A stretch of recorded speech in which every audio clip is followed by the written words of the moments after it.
ผู้พาหายไป3 วันมีความมุ่งมั่นตั้งใจอยากจะไปหาเงินหาคำเพื่อเดินหน้าเฮ็ดพาสปอร์ตเพื่อจะข้ามมาไทยแน่นอนผู้พายังบอกว่าประมาณเดือน11-12จะต้องกลับไปในถ้ำค้นหา2 คนนั่นแน่นอนได้ยินข่าวแว่วๆมาจากฝั่งไทยแล้วว่าซันเดย์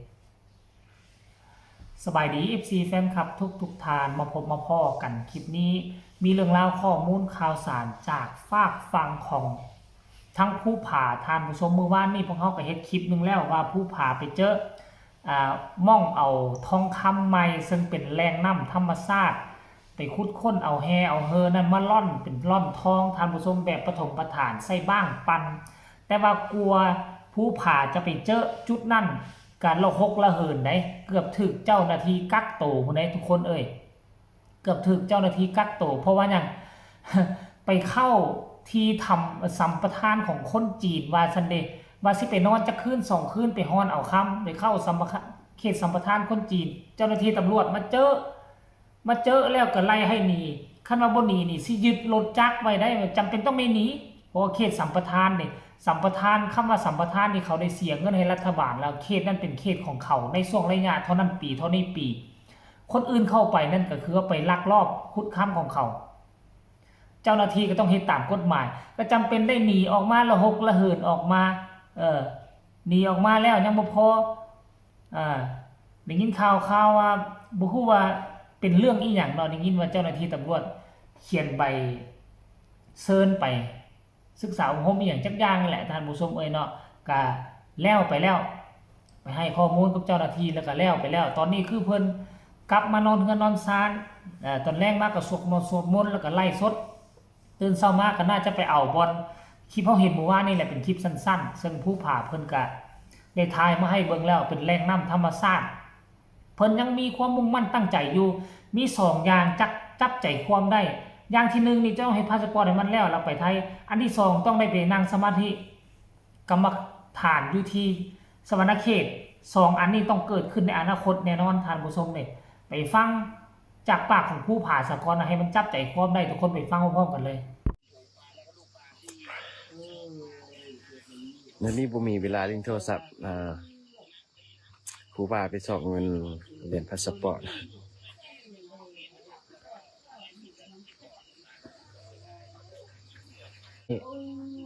ว่าสินอน2-3 มื้อจังมาเป็นนอนแล้วเป็นเขตสัมปทานของจีนตำรวจไล่ให้กลับคันบ่กลับแล้วสิกักรถพากันฮีบเมื่อแยกเข้ากักรถ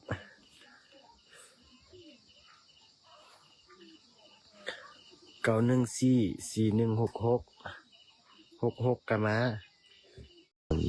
ที่วงเรือไปบ่ได้ช่วงนี้ฝนตก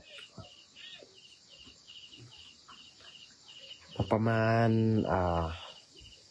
เดือน11เดือน12พุ่นแหละจังสิไปหาเขาเจ้าเดี๋ยวนี้มันยังเข้าบ่ได้เด้น้ำมันท่วมเบิดอันปากถ้ำหั่น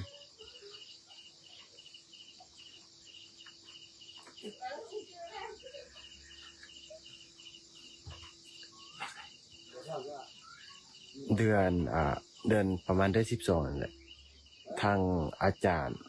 ของภูพาเพิ่นว่าคัสิมาที่ยาคันหารเพิ่นว่าสิมาเบิ่งบ้านเมืองแล้วก็สิไป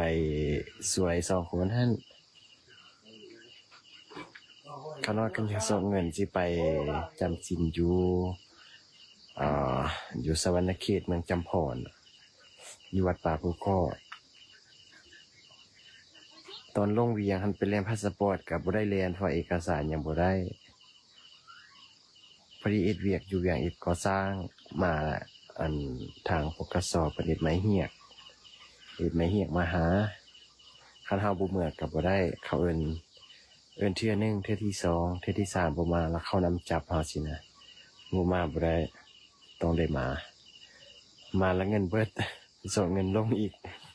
โอ้ยชีวิตท้อแฮง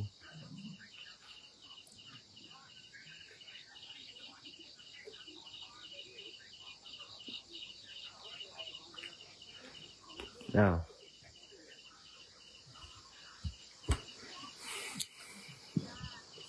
ช่วงนี้ชีวิตท้อ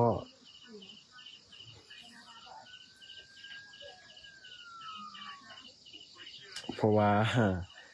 เดินทางไปประมาณเนี่ยสิไปแล่นเอกสารและพาสปอร์ตเอกสารยังบ่ทันออกก็เลยเฮ็ดเวียกถ่ายเอกสารเฮ็ดเวียกพอได้เงินนี่ซ้ำ7-8 แสนล้านหนึงนี่มาบ้านก็เบิดว่าจ้างรถไปบ้านก็เที่ยวหนึงอัน5 แสนเขาเอาเดี๋ยวนี้เพราะว่าทางมันเอายากทางมันเปื้อน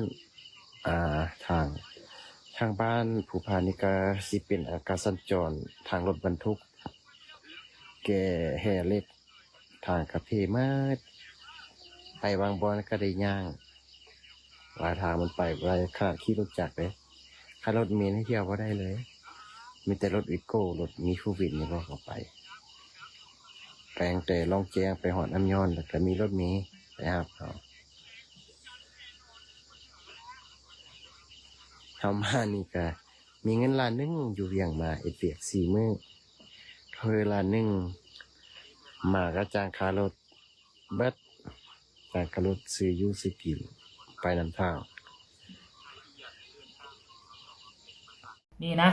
หลายคนบอกว่าโอ้ยเศร้าติดตามแล้วแหละเริ่มเบื่อหน่ายแล้วเพราะว่าชีวิตของเราเอาแน่เอานอนบ่ได้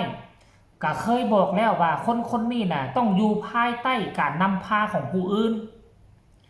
คันถ้าบ่มีคนซักจุงดูแลเบิ่งแยงคนนี้ก็คือว่าชีวิตจะเอาแนวนอนบ่ได้แต่คันถ้าแล้วแลนพาสปอร์ตได้ไปอยู่กับอาจารย์ติงลีไปอยู่นำผู้ที่สามารถนำพาเราเฮ็ดนำพาเราสร้างได้คือตุนตายตุนเอเรานี่เราก็จะเดินถูกต้องตามห้อยเราก็จะเดินถูกต้องตามทางและอนาคตก็สิสดใสคันปล่อยให้เราอยู่ผู้เดียวเราตัดสินใจเองผู้เดียวก็สิเป็นแบบนี้แหละ